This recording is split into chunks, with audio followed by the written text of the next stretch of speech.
I'm back in the Chicago River. I've also been getting a lot of DMs and I've been seeing comments around casting. So what I'm hoping to do today is actually show some cast techniques that I use that I really enjoy, and hopefully be able to show you some ways to be able to cast whether you're on the bank, in a kayak, stand up or sit down, and help you catch more fish.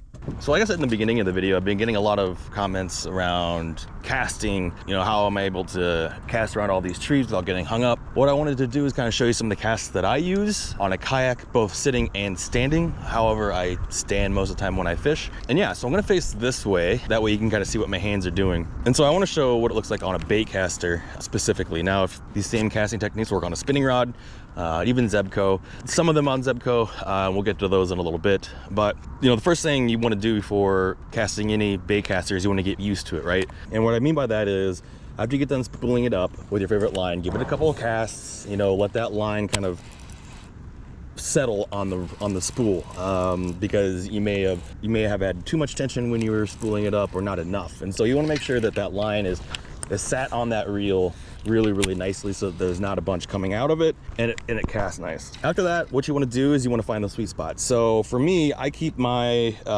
brakes on this one pretty high. I have it on 4 right now. If you're using like a Lose, an Abu, I think they go up to 10. You're kind of looking at probably in that 6, 7, 8 range. But again, that's for me. You kind of want to figure out what that's going to be like. Secondly, is you want to adjust your tension knob, right? And it's the knob right by the reel handles that you have. And so what I see a lot of people do, they don't really fuss around with this. And that's what's going to cause a lot of your backlashes. That's what's going to cause you bad times on the water. So what I like to do is, you can see it out here. You can see my bait is falling pretty quickly. I've tightened it up so that the fall is more controlled. So that's pretty good for me. Yeah, that's good. So, no trouble casting with that. It felt pretty good. Another thing you want to have with Baitcaster is good thumb control. Now, I know that with a lot of Baitcasters, you can turn up the spool tension, you can turn up the brakes to the point where you don't even need your thumb, but you do sacrifice a lot of, I would say, accuracy, and you sacrifice a lot of distance by turning your brakes that high. So now that you've got a good feeling for what your Baitcaster is and how it feels in your hand, next you're going to want to understand your surroundings, right? And so when I'm on a kayak, as you can see, my rods are right behind me. There's my seat, and so I can't really do the overhand, right? For me, the overhand, I don't like it a whole lot, just because that's where I feel I get a lot of my backlashes, because I can whip that thing around, and then it's either going straight up in the air or it's going straight into the water. And that's not, I don't like, the only time I really do an overhand cast is if I'm trying to just bomb it out there. But typically, since I'm in a boat, I don't really need to do that. Now, if you're on a bank, yes, absolutely, try to bomb it out there. I would say get used to the spool tension, get used to having thumb control on that one so you're not blowing up your reel.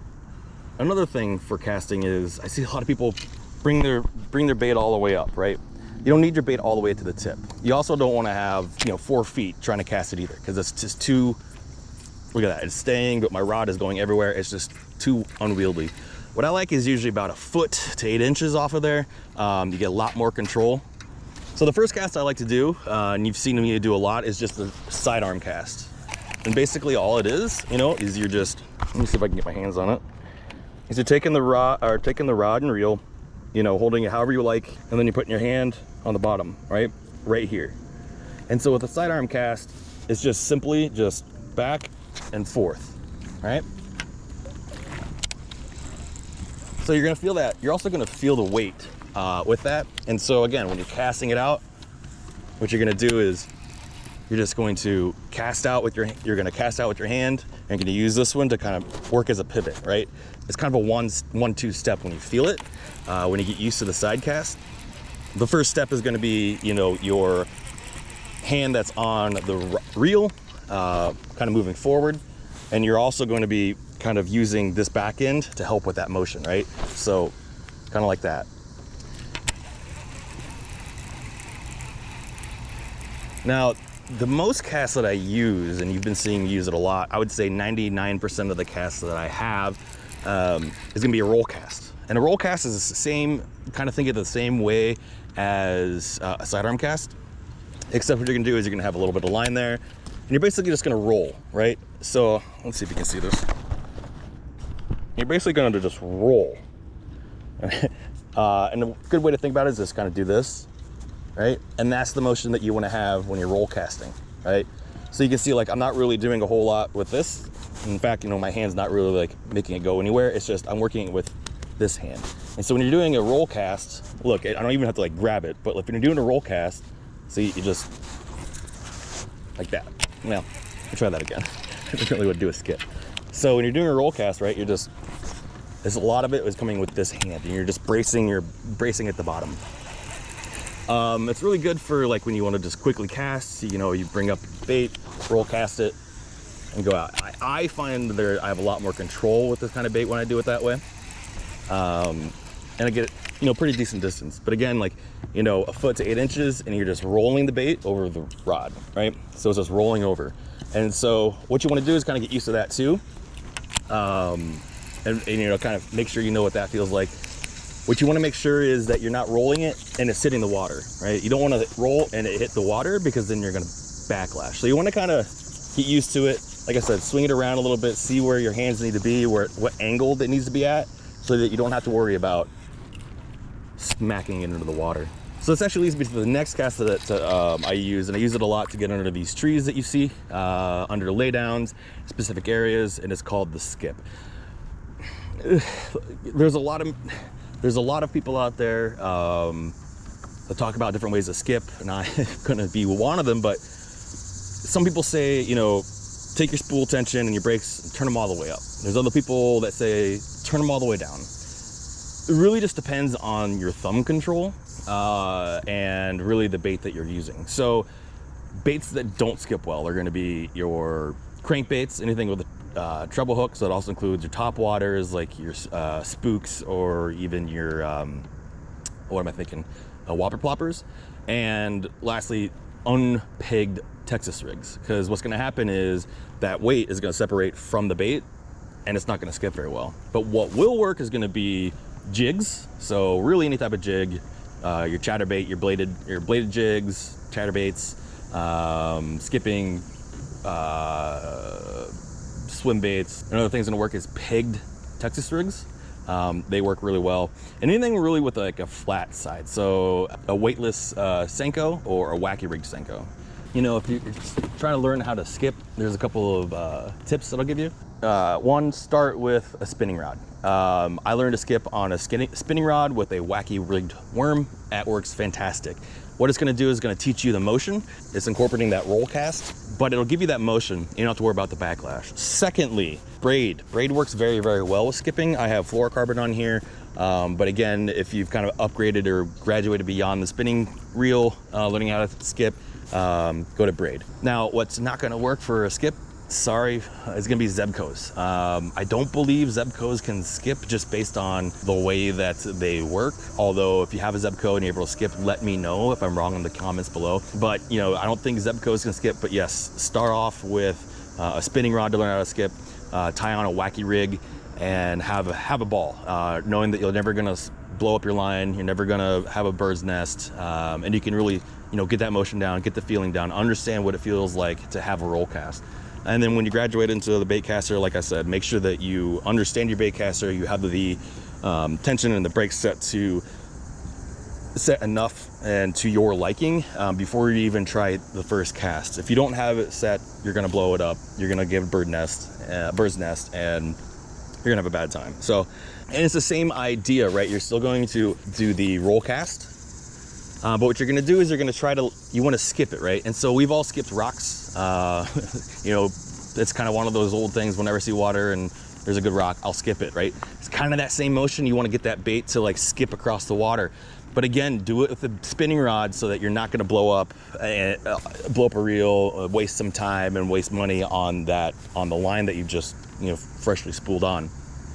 So what you're gonna do again is you're gonna do that roll cast, and you're gonna let it go to right when it's like when your bait's pretty much horizontal to the water. And then what's really gonna help you is when that bait hits the water, starts skipping, is to lift your rod lift that rod tip up, and that's gonna help it skip too, because now you're kind of giving it a little bit more of an upward incline. The main thing about skipping and skipping well and doing it consistently is thumb control. So it doesn't matter if you have your brakes on high or low, spool tension high or low, everything's gonna come down to how well is your thumb control. So just get really used to that. You're gonna wanna hear, that was a kind of a mediocre skip, but you know, you're gonna hear your thumb press against that line, all right? And don't worry if you bird's nest happens. I do it at least at least 4 or 5 times when I'm out. I'll bird's nest this thing.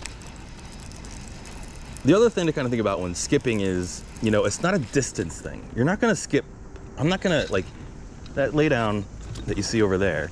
I'm not gonna waste my time trying to skip under that. I'm gonna cast at it. But if I was here, like we just saw right here, this is a perfect time for me to skip and try to get under that. There's a lot of people who are like, oh, you gotta get real low and go like this. It's just the roll cast. Get used to that roll cast, get used to that feel, and that's what's gonna help you skip, right? So again, when that bait hits the water, you just lift up your rod a little bit, and then again, that's gonna help you skip. Try it again one more time. Like that, see? The other cast that I do that you've seen a lot of me, you've seen me do a lot, is, so I'm a right-handed dominant, right? So it feels good for me to cast like this. However, there are times when there's trees next to me or structure or something near me that a person, right, if I'm on a boat, and I can't do it this way. So, a lot of people say, well, to switch hands and go that way, and it is. It's kind of the same movement that you had with other sidearm cast. You're using the butt end to really give it that momentum, but you're using this to start it. One thing that I find that's easier instead of switching hands, because to me, I have to think about it every single time. I have to think about, how am I gonna do this? How is it gonna come out? How much tension do I need to put onto the spool? Because I'm not used to casting with my left hand. And so what I'll end up doing is just basically, let's see if I can see this, is I'll basically take it like I'm casting it, and then I'll turn my hands over, right? So again, this is on my right side, I turn it over, and now it's on my left. See, I'm turning my hands. So you're basically just turning it over, and then that'll give you the ability to cast it that side. And you have the same thumb pressure that you've had with your dominant hand or the casting hand that you're used to.